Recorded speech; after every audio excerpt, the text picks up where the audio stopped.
Hello and welcome to pmclounge.com. In this video, you will learn everything that you need to know about professional development units or PDUs. How do you accumulate all the PDUs that you need to renew your PMP or any other certifications that you may have? Also, towards the end of this video, I will be renewing my own PMP certification. So you will get an idea of step by step how to renew certifications, right? So this is an important video. I'll take you to the agenda slide so that you understand what all things we are going to be discussing today. So we'll talk about what this CCR program is. This is the program which requires you to accumulate and report PDUs. How many PDUs are required for different PMI certifications, including PMP and others? Education and giving back PDUs. So these are the two areas under which you earn PDUs. How to maintain multiple certifications. So in case you have more than PMP, how do you maintain them? How many PDUs you would need?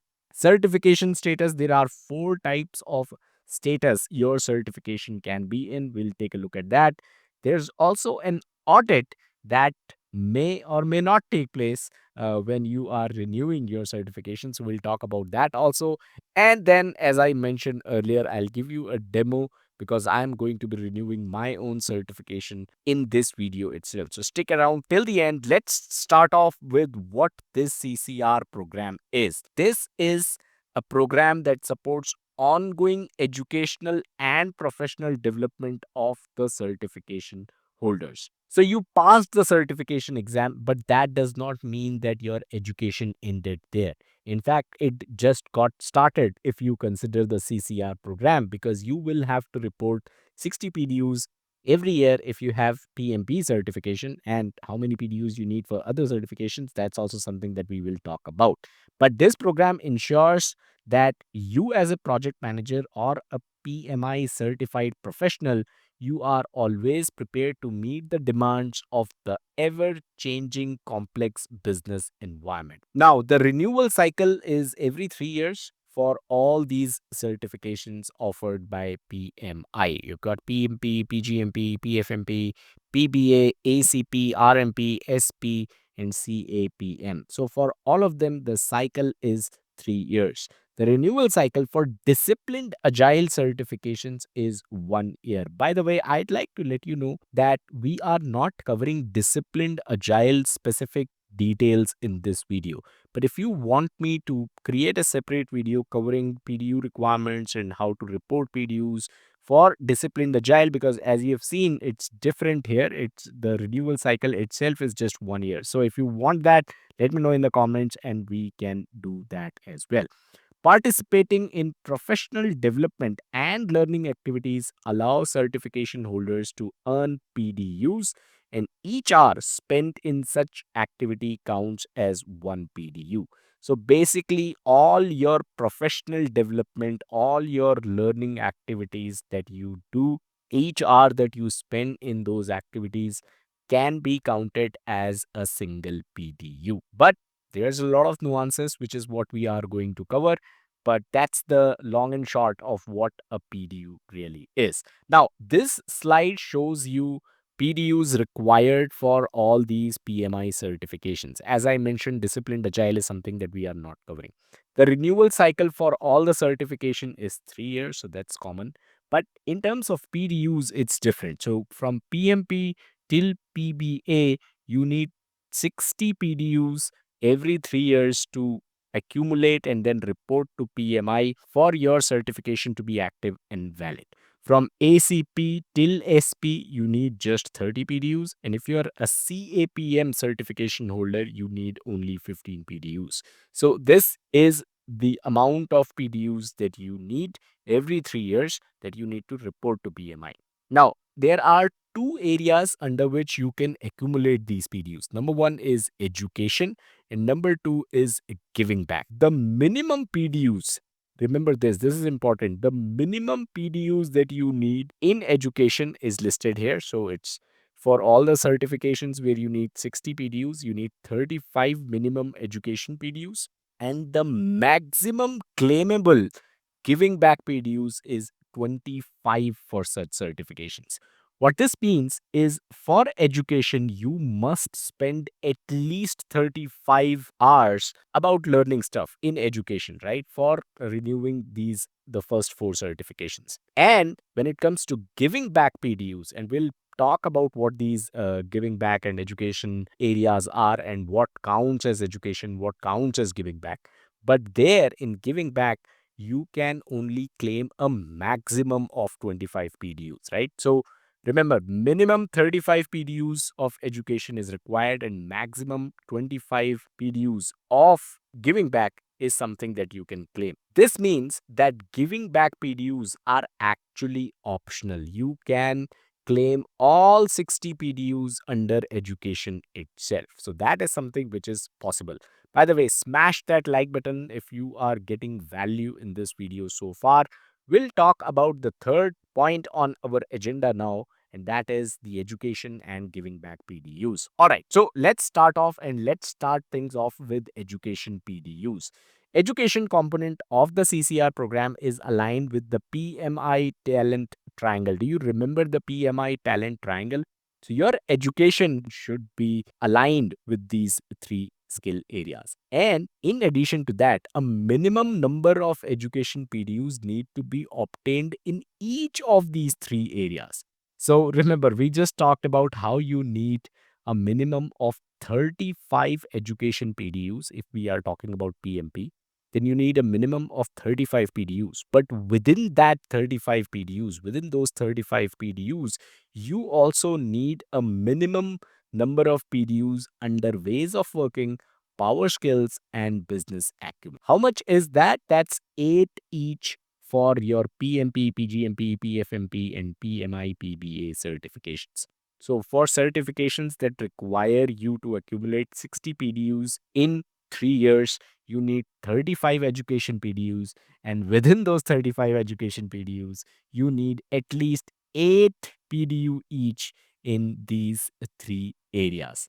I hope it's not too confusing and I hope you remember this, right? This is what I was mentioning. For your PMP certification, total required PDUs is 60. Minimum education PDUs that you need are 35.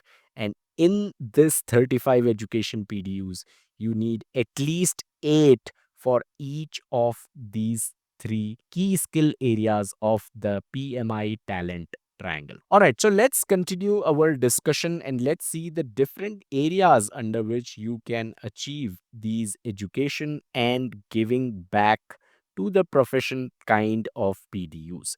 First of all, in education, you have course or training.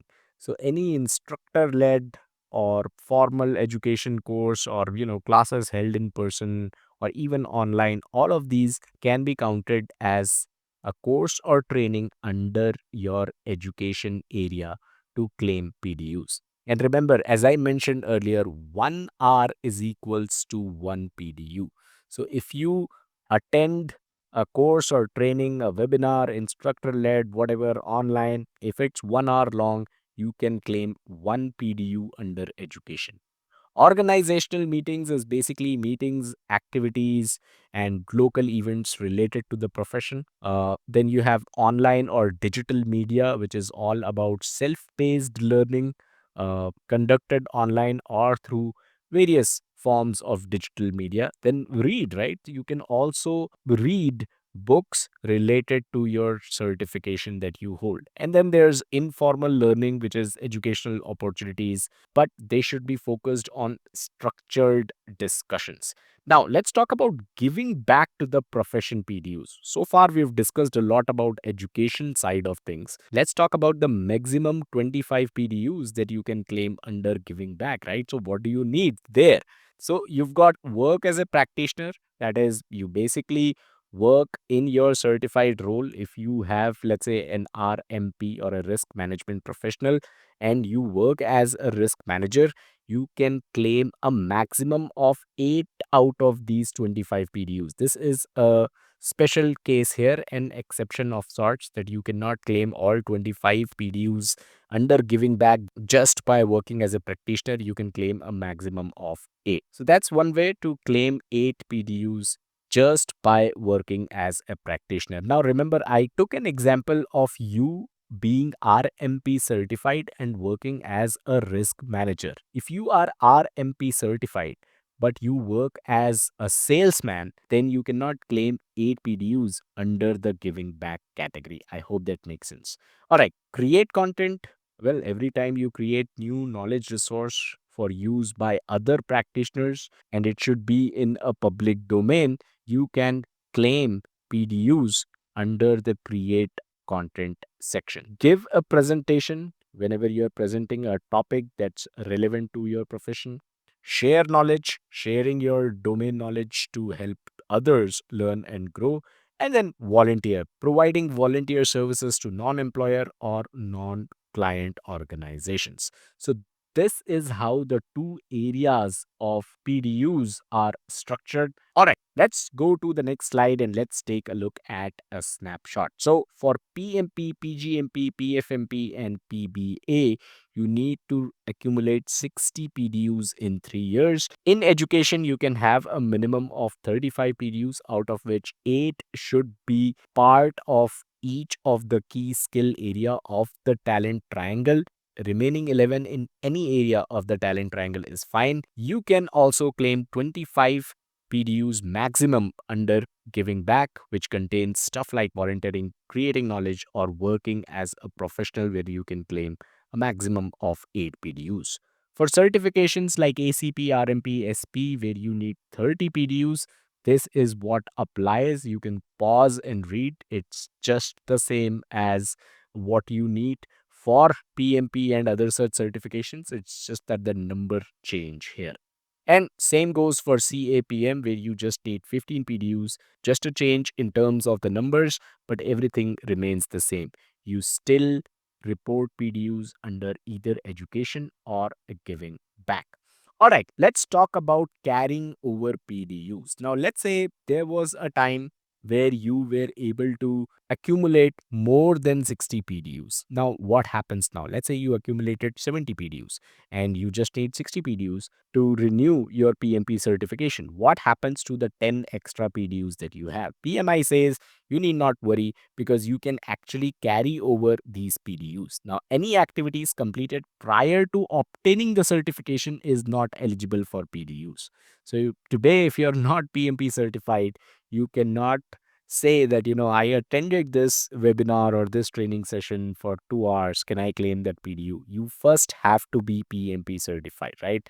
And once you're PMP certified, any activity beyond that is what counts towards your PDUs.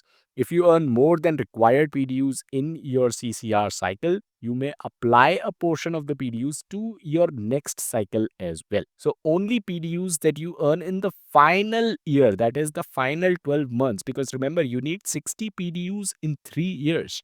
So only in the third year, the PDUs that you accumulate, which is more than 60 PDUs if you accumulate, those will be eligible to be carried forward and be applicable in the next cycle. So this is something to keep in mind. Now, PMP, PGMP, PFMP, and PBA, you can carry over 20 PDUs. So that means even if you have 75 PDUs or 80 PDUs, you can claim 60 PDUs to renew your one CCR cycle, and then you can carry over 20 PDUs if they were obtained in the last 12 months. Of course, in the third year, you can basically move the remaining 20 PDUs to your next CCR cycles. That's something that you can do. It's the same for other certifications as well, just the numbers change. So for these certification, you can carry over 10 PDUs, and for CAPM, you can carry over 5 PDUs. At this point, I would also like to talk about PM 101, our free training program for 1.5 hours. This is available on YouTube. The link will be in the description. This has been watched by over 500,000 people.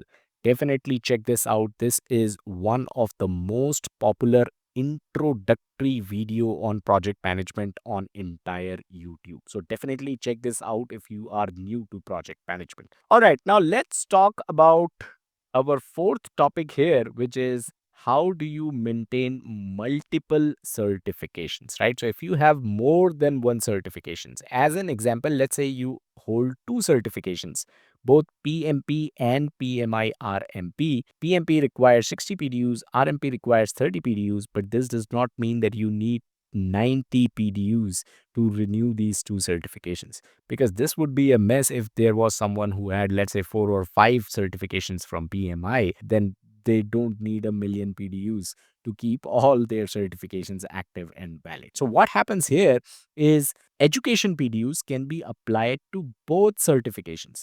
For example, if you attend a 2 hours leadership webinar, you can claim 2 PDUs under education for both certifications. And since the topic was leadership, it comes under power skills. This is one of the sides of the PMI talent triangle, right? Remember, you need a minimum of 8 PDUs in each of these three key skill areas if you are renewing your PMP certification. So, you can claim 2 PDUs for both PMP and RMP if you attend a 2-hour leadership webinar. Same thing applies for other such webinars as well. Let's say you attended a 10 hours project management course and it also had 3 hours of risk management content.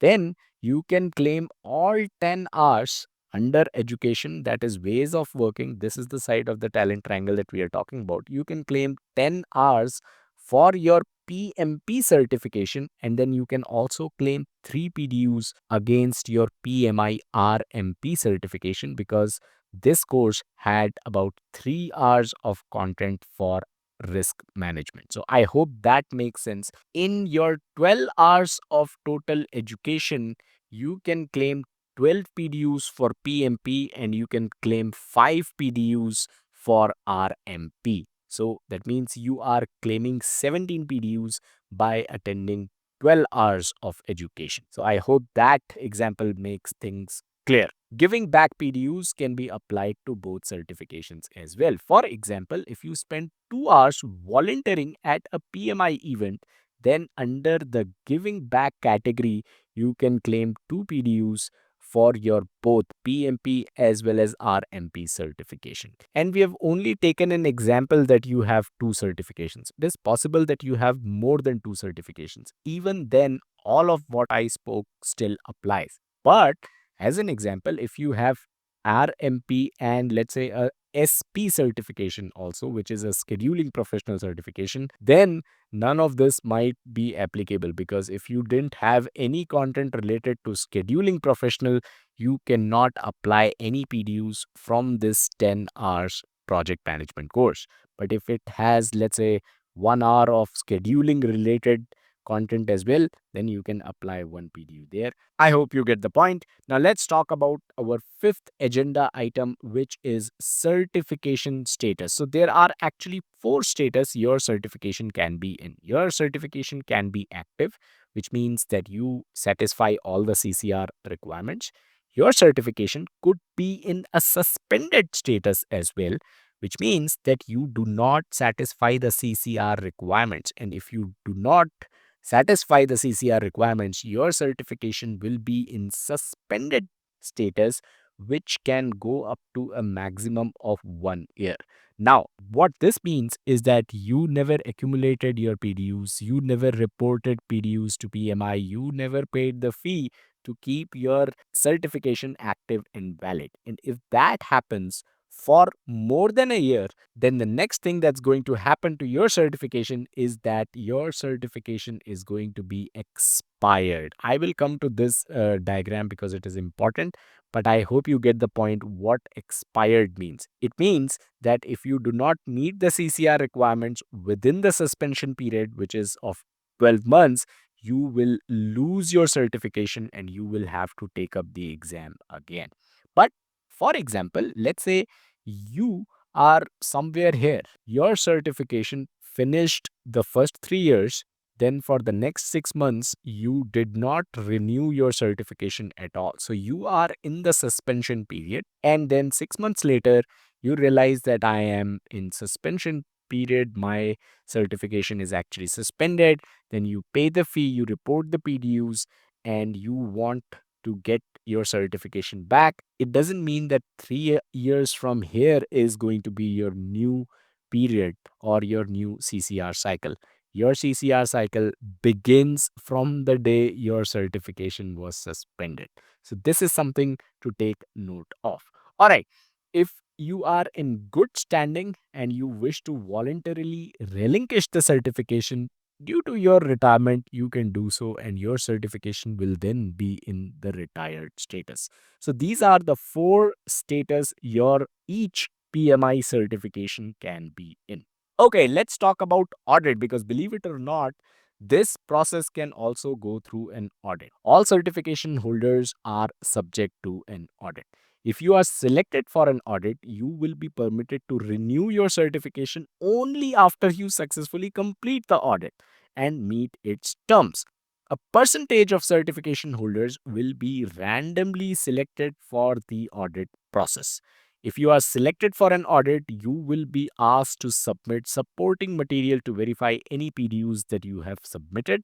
And that is why it is important to keep the documentation for all the PDUs that you have obtained and all the PDUs that you are claiming to renew your certification. So I hope that makes sense. A lot of people tend to think that audit is applicable only when you're filling out an application to take up the exam, but that is not the case. An audit can be applicable when you are renewing your certification as well. So keep that in mind. And now we have come to the last part where I will give you a demo of how you can renew your PMP or any other PMI certification. For that matter, since I have PMP, I am going to be renewing the PMP certification. All right, so this is my CCRS. As you can see, I'm here, ccrs.pmi.org.